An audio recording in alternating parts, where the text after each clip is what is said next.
우리 같이 인사 나누겠습니다. 일주일 동안 수고하셨습니다. 은혜 받고 돌아갑시다. 이 시간에는 마태복음 7장 13절부터 23절 말씀까지 읽었습니다. 말씀의 제목은 진짜 구원을 받았습니까? 입니다. 진짜 구원을 받았습니까? 우리는 하나님을 주님이라고 부릅니다. 또는 기도할 때 주여 주여 그러죠. 이 말은 하나님을 내 주인으로 섬긴다는 뜻입니다.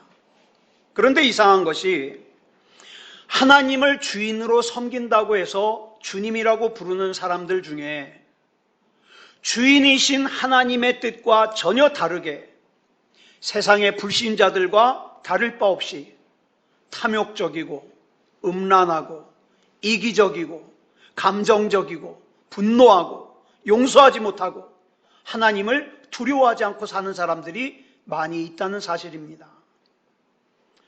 이런 사람들은 단지 자기가 입으로 하나님을 주님이라고 불렀다는 이 사실 하나만 가지고 나는 구원받았을 거라고 생각합니다.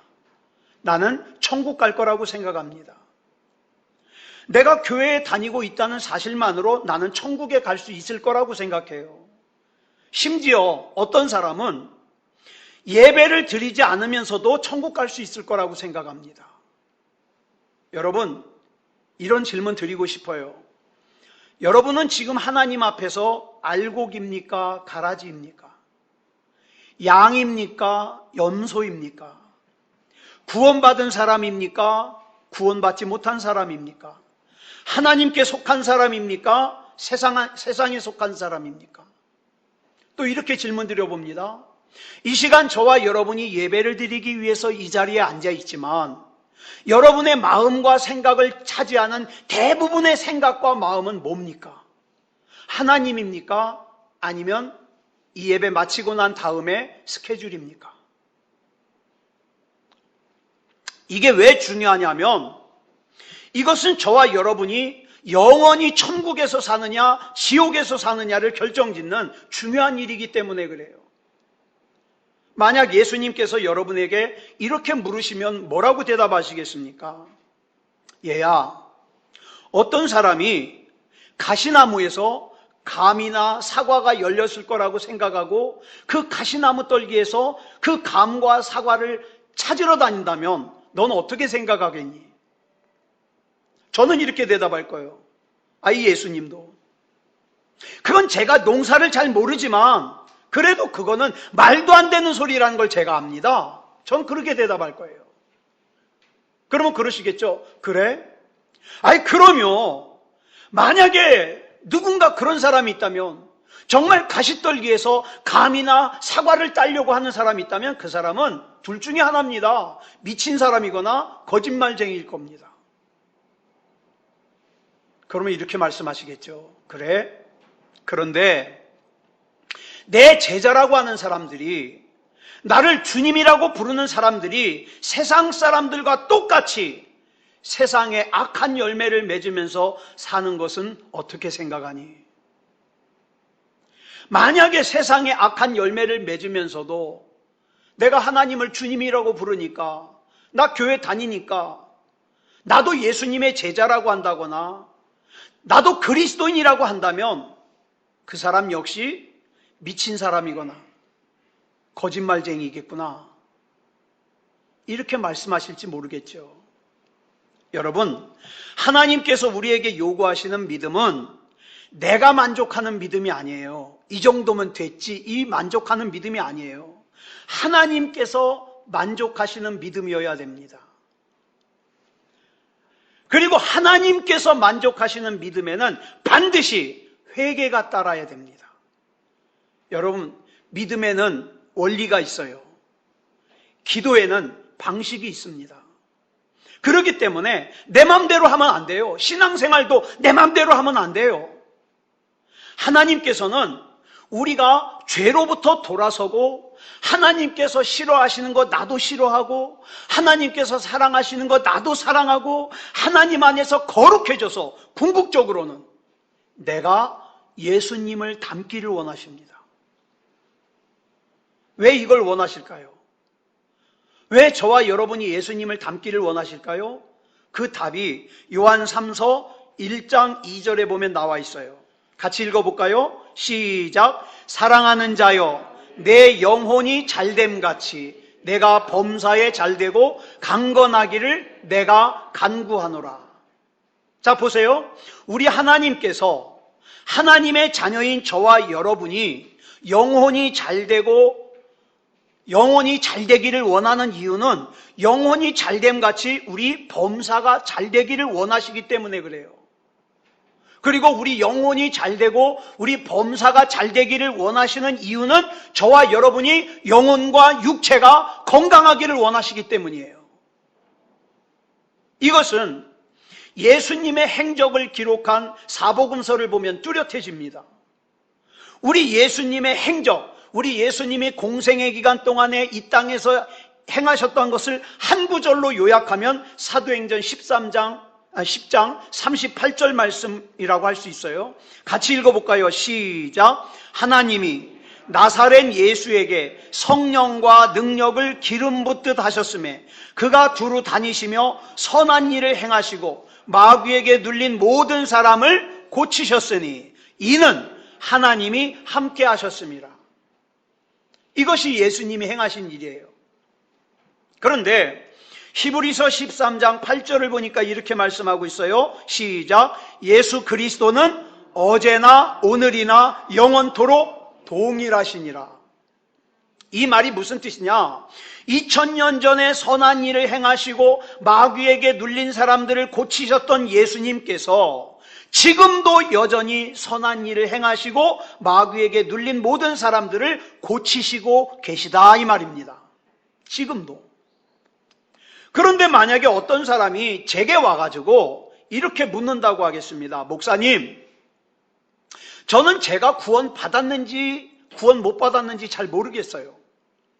제가 구원받았다는 것을 어떻게 알 수 있습니까? 이렇게 질문한다면 제가 뭐라고 대답할까요? 예수님을 나의 구주로 영접한다고 내가 기도했으니까, 또 예수님을 주여 주여라고 부르니까 당신은 구원 받았습니다. 이렇게 대답할까요? 전 그렇게 대답 못해요. 왜? 마태복음 7장 21절의 말씀을 보면 예수님께서 분명히 이렇게 말씀하셔요. 시작. 나더러 주여 주여 하는 자마다 다 천국에 들어갈 것이 아니요 다만 하늘에 계신 내 아버지의 뜻대로 행하는 자라야 들어가리라. 그렇기 때문에 저는 하나님을 주여 주여라 그런 데서 천국 간다고 전 얘기 못해요. 심지어 마태복음 7장 23절을 보면 예수님을 향하여 주여 주여라고 부르는 사람들을 향하여 예수님께서 뭐라 그러셨어요? 불법을 행하는 자들아. 그러면서 내게서 떠나가라. 이렇게 말씀하셨어요. 그러면 원래 예수님께서 매정하신 분이죠? 예?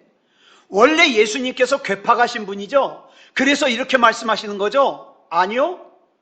요한복음 10장 11절을 보면 예수님께서 자신을 가리켜 뭐라고 말씀하시냐? 나는 선한 목자라. 이렇게 말씀하셔요. 선한 목자라. 어느 정도로 선한 목자냐? 양을 위해서 목숨을 버릴 정도로 선한 목자이세요. 그런데 왜 선한 목자이신 예수님을 향하여 주여 주여라고 부르는 사람들을 향해서 불법을 행하는 자들아 라고 부르시면서 매몰차게 내게서 떠나가라 이렇게 말씀하셨을까요? 이 질문이 중요한 이유는 우리와도 상관이 있기 때문에 그래요. 왜 그러셨을까? 입으로만 주여 주여라고 부르는 것은 천국에 들어갈 수 있는 조건이 안 되기 때문이에요. 입으로만 믿음. 로마서 3장 23절을 보면 모든 사람이 죄를 범하였기 때문에 하나님의 영광에 이를 수 없다 그랬습니다. 모든 사람은 다 죄인이에요. 모든 사람은 다 지옥 가야 됩니다. 즉 우리는 모두 다 지옥에 갈 수밖에 없는 죄인들이라 이 말이에요. 그런데 이렇게 지옥에 갈 수밖에 없었던 우리가 유일하게 구원받을 수 있는 길이 생겼는데 그 길이 뭐냐? 예수 그리스도예요.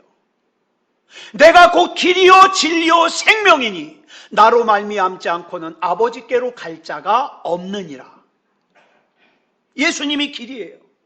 그렇기 때문에 예수 그리스도라는 길을 벗어나면 구원받을 수 있는 사람은 아무도 없습니다.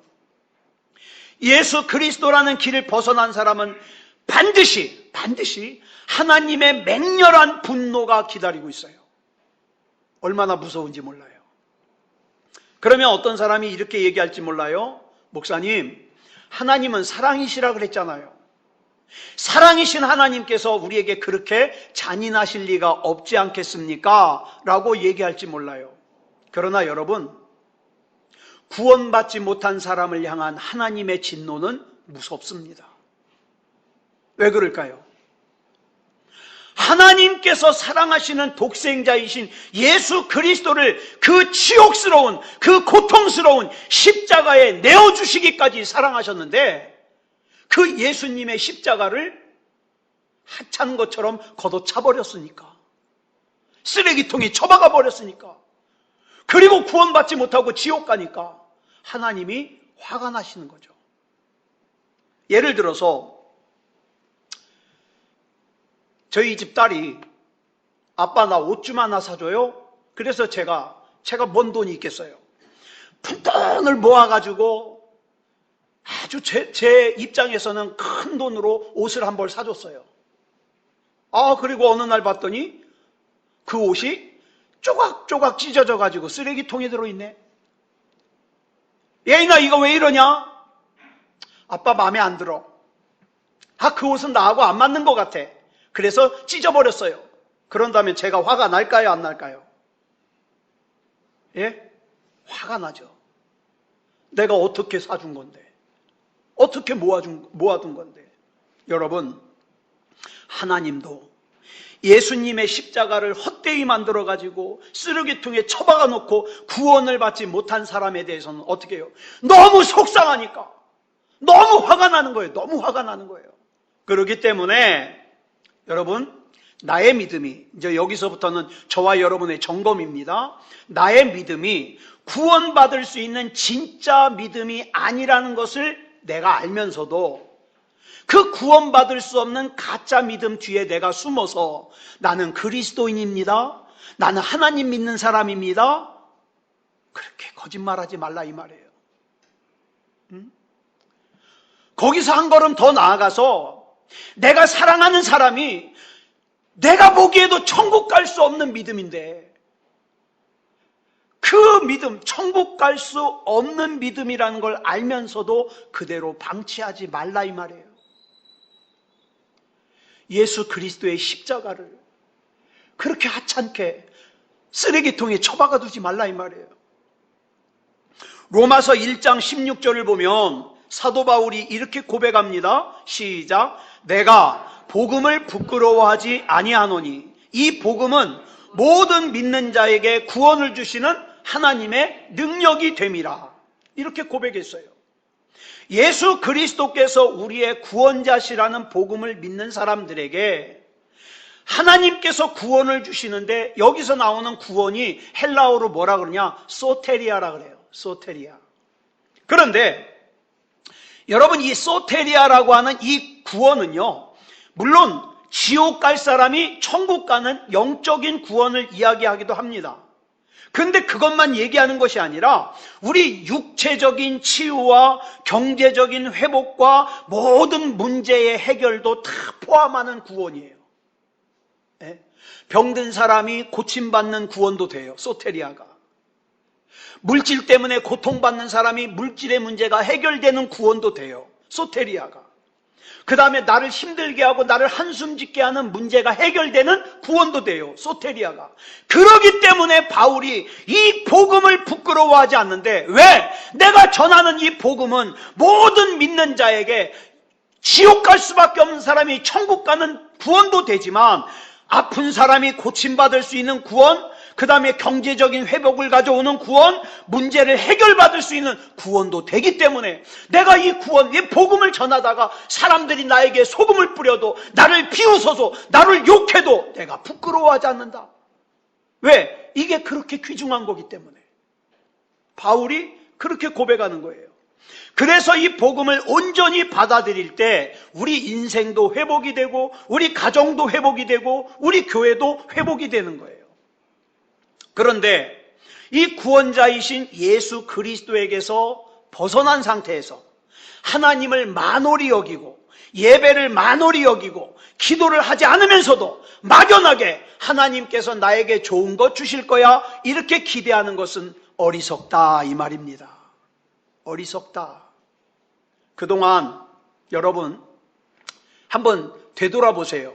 내가 거룩하지 못한 생각을 했는데, 내가 거룩하지 못한 마음을 품고 있었는데, 거룩하지 못한 행동을 했었는데 하나님께서 나를 어떻게 대하셨습니까? 이거 보면 여러분이 구원받은 사람인지 아닌지 알 수 있어요. 여러분이 예배를 드리지 않을 때 하나님이 여러분을 어떻게 대하셨습니까? 여러분이 기도하지 않을 때 하나님이 여러분을 어떻게 대하셨습니까? 여러분이 하나님의 뜻을 벗어나 죄를 짓는 삶을 살았을 때 하나님께서 여러분을 어떻게 대하셨습니까? 그냥 놔두셨다면, 아무 일도 일어나지 않았다면 여러분 구원받지 못했을 가능성이 큽니다. 진짜 구원받은 하나님의 자녀라면 우리가 잘못된 길로 갈 때 하나님이 그냥 놔두실 리가 없어요. 한 예를 살펴볼까요? 로마서 9장 13절을 보면 줄친 것만 읽겠습니다. 시작. 내가 야곱은 사랑하고 에서는 미워하였다. 이런 말씀이 나와요. 하나님께서는 야곱을 사랑하셨어요. 에서는 미워하셨어요. 자, 그러면 하나님께서 야곱을 사랑하시는 것을 어떻게 나타내셨을까? 하나님께서 에서를 미워하는 것을 어떻게 나타내셨을까? 이 질문을 잘 이해하면 저와 여러분이 정말 구원받은 하나님의 자녀인지 아니면 내가 하나님의 자녀인 줄로 착각하고 살고 있는지를 분명하게 이해할 수 있을 거예요. 성경을 보면 하나님께서 에서를 큰 부자로 만들어 주셨어요. 권력을 주셨어요. 위대한 나라의 지도자로 세워주셨어요. 그런데 하나님이 에서를 미워하셨대요. 자, 그러면 하나님이 에서를 미워하는 걸 어떻게 나타냈을까요? 에서가 어떤 잘못을 해도 하나님이 징계하지 않으세요. 에서가 어떤 잘못된 삶을 살아도 하나님이 훈계하지를 않으세요. 이렇게 나타났어요. 에서가 이방 여인을 갖다가 아내로 삼아도 하나님의 말씀대로 살지 않아도 하나님께서 에서에게 한 번도 훈계하신 내용이 안 나와요. 하나님이 책망하신 내용도 안 나와요. 다시 말해서 하나님께서는 에서의 삶에 개입하지 않으세요. 에서가 그냥 에서로 살도록 내버려 두세요. 하나님을 만홀히 여기든 예배를 떠나든 기도를 하지 않든 내버려 두세요. 그게 에서예요. 반면에 하나님께서 야곱을 사랑하는 것을 어떻게 나타내셨습니까? 하나님께서 야곱의 인생에 적극적으로 개입하셨어요. 그래서 야곱이 야곱으로 살지 않도록 간섭하셨어요. 야곱이 사기꾼으로 살지 않도록 인생에 간섭하셨어요. 야곱이 창세기 47장 9절에 보면 애굽의 왕인 바로 앞에 가가지고 자기를 소개하는데 이렇게 소개합니다. 시작. 내 나그네 길의 세월이 130년이니이다. 내 나이가 얼마 못 되니 우리 조상의 나그네 길의 연조에 미치지 못하나 험악한 세월을 보내었나이다. 자, 여기서 야곱이 자기 130년의 인생이 험악한 세월을 보냈다 그러는데 야곱이 험악한 세월을 보낸 이유가 뭐예요? 하나님께서 야곱을 야곱으로 그냥 살도록 내버려 두지 않으시고 이스라엘로 만드시기 위해서 야곱과 씨름하시니까 험악한 세월을 산 거예요.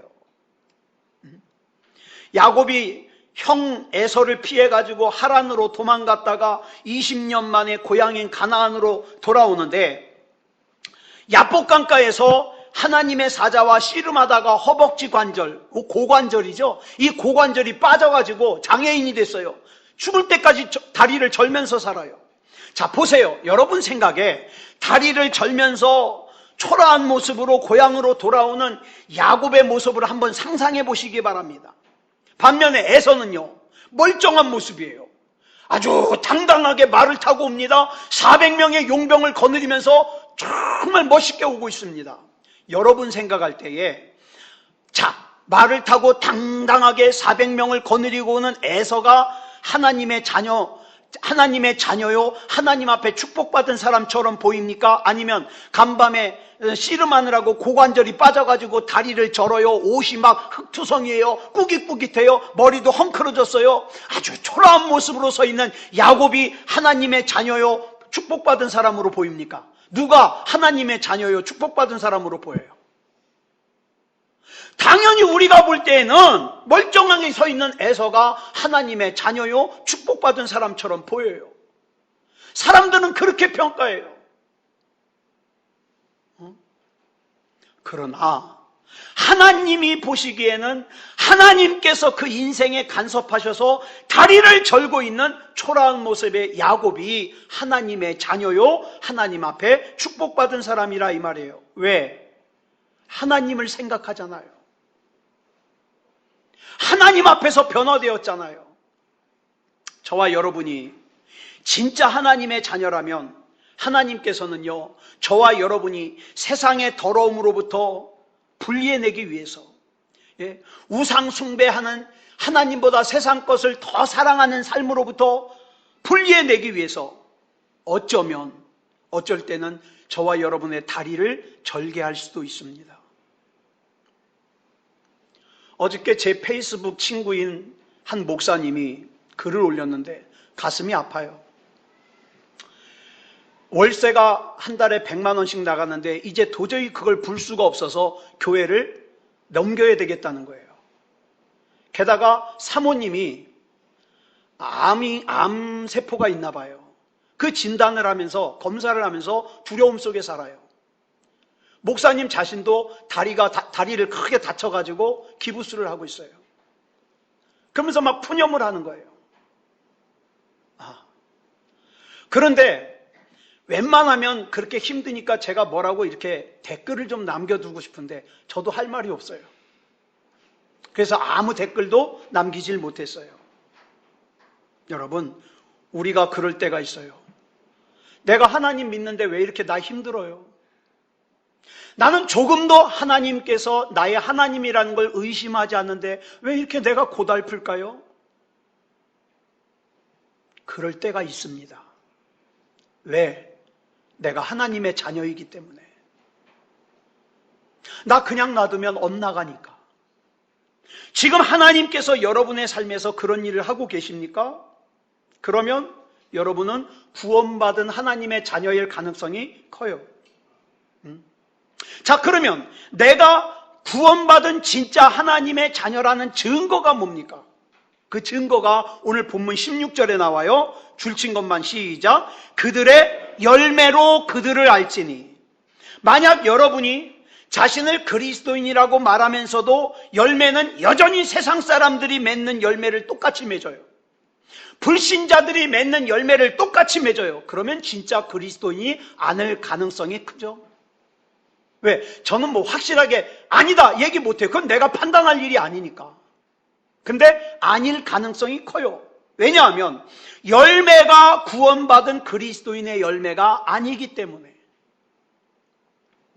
고린도후서 5장 17절을 보면 구원받은 하나님의 자녀를 새로운 피조물이라고 설명하고 있습니다. 우리 같이 읽어볼까요? 시작. 누구든지 그리스도 안에 있으면 새로운 피조물이라. 이전 것은 지나갔으니 보라 새 것이 되었도다.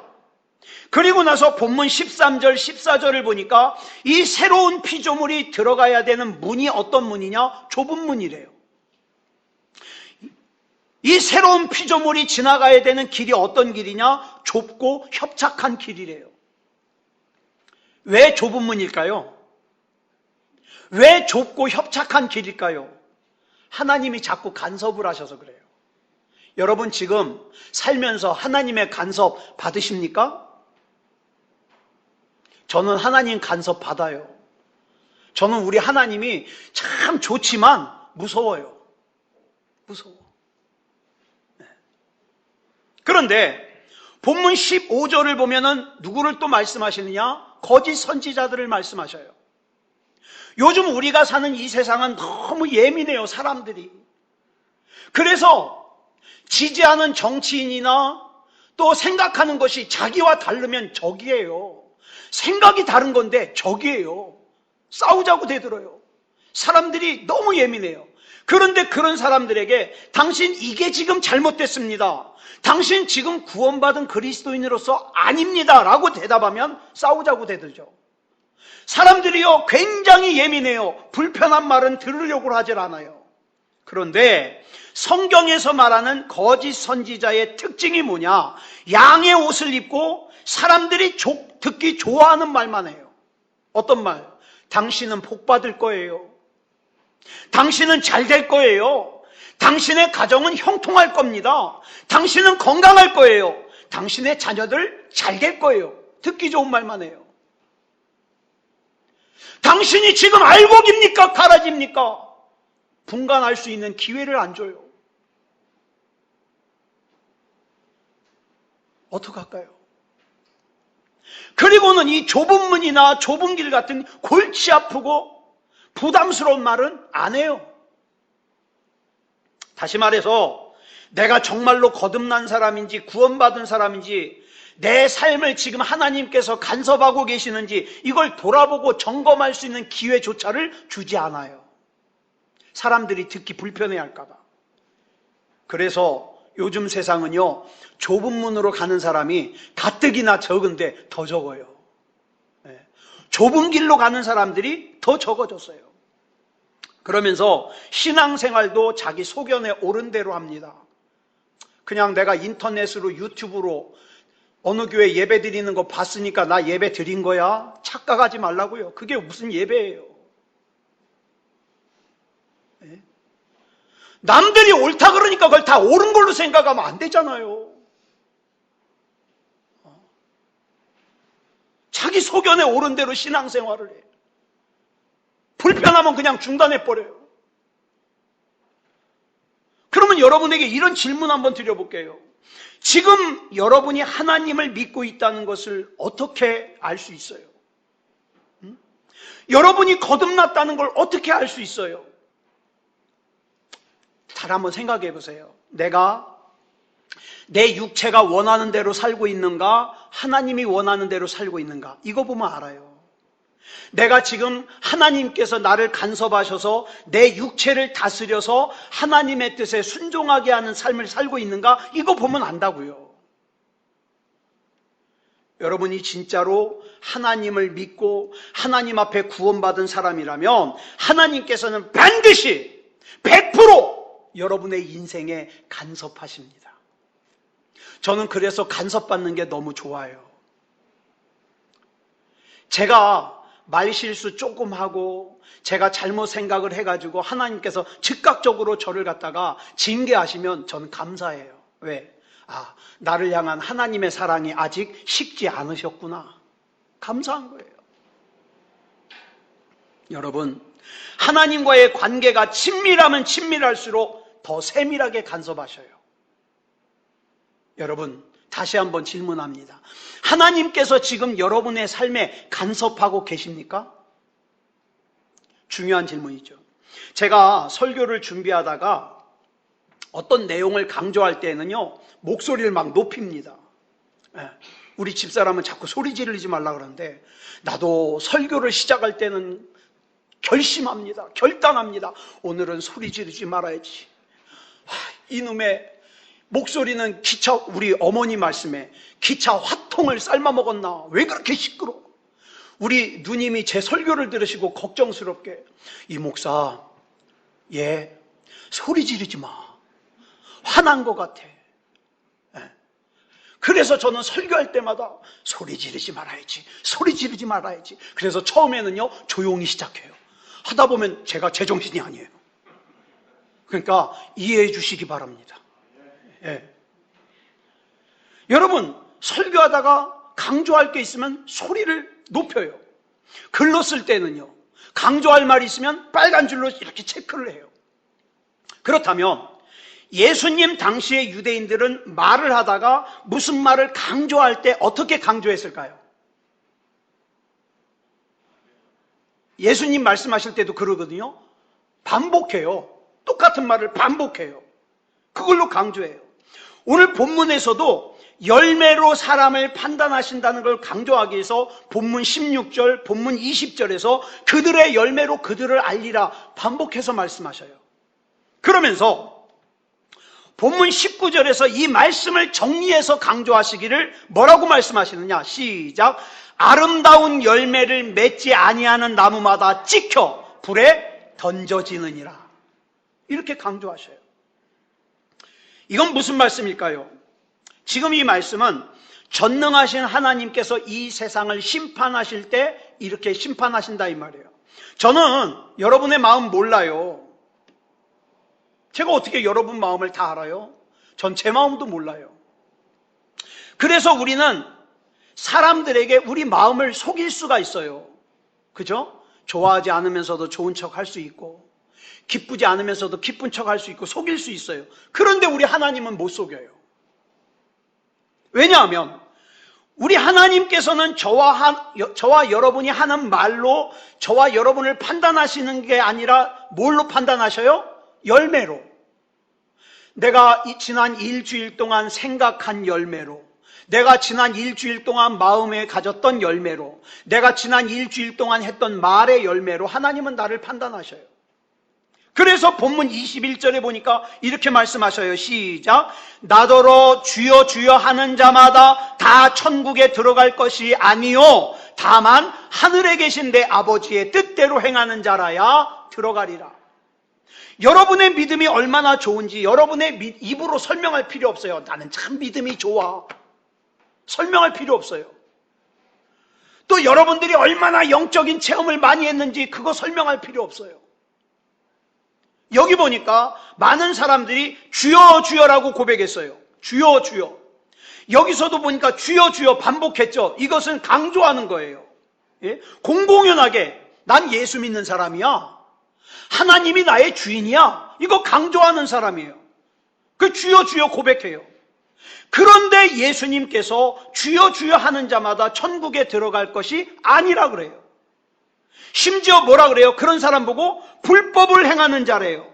그러면서 어떤 사람이 천국에 들어간다 그랬습니까?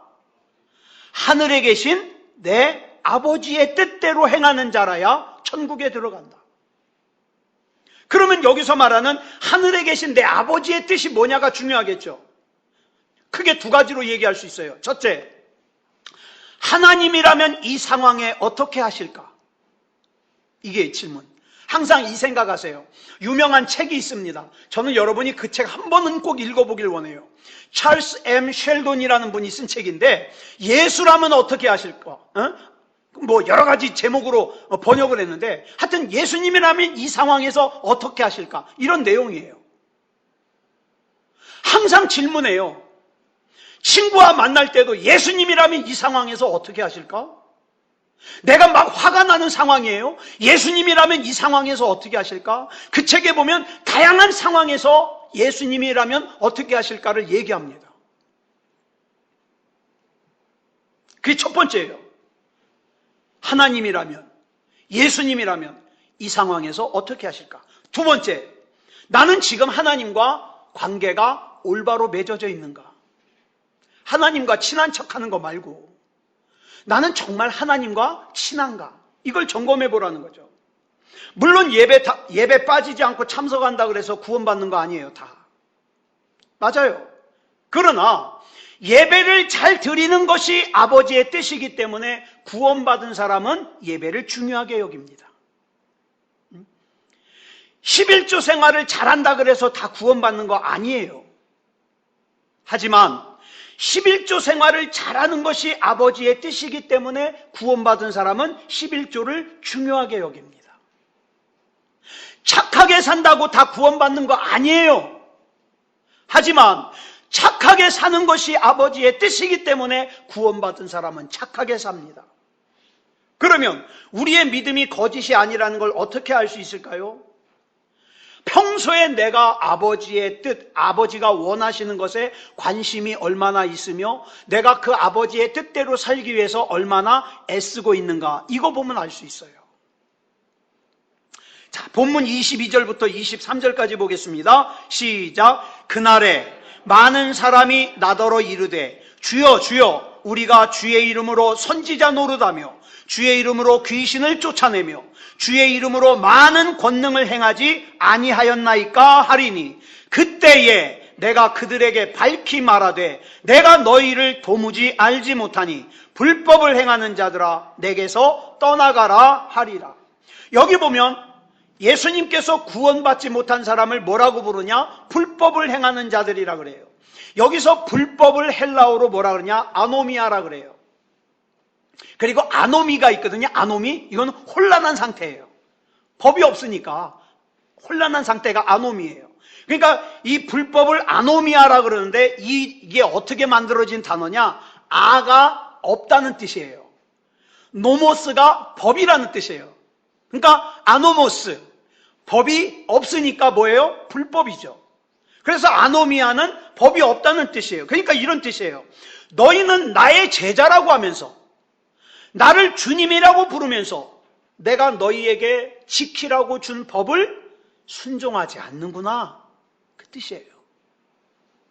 어떤 사람들은 하나님의 법을 지키는 걸 율법주의자라 그러면서 거부하고 자기 맘대로 살려고 그래요.